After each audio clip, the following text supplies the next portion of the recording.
នេះបាទអ្នកលក់តកបាទចំនួនថ្មីមកថ្ងៃនេះសុំពណ៌បាញ់ដុកឲ្យបាទថ្ងៃនេះយកបាទនេះលក់តកមកជុំងុំមកបាទក្បាច់រំហ្នឹងបងប្អូនណាមួយថ្ងៃលក់អត់មានក្រោម2តោនតកទេបាទបងប្អូននេះដល់ហើយបាទអ្នករំហ្នឹងមកជុំទេបាទងុំអ្នកទិញហ្នឹងក៏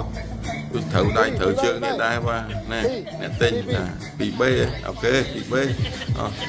យកបាទមួយយ៉ាងមកគេដែរបងប្អូនមួយយ៉ាងដែរបាទមកហើយបាទនេះអ្នកទិញតកហ្នឹងក៏ក្រមបានហ្នឹងបាទដៃគូគ្នាហ្នឹងទៅ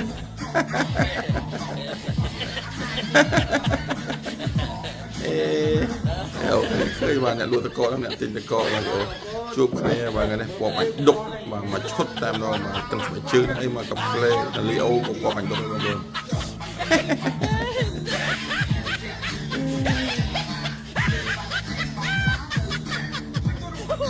នេះមិនទៅសារមិនបានបងប្អូនបាទល្មមទៅបានតក 2B ហ្នឹងបាទខាតម៉ោងមិនតិចទេបាទ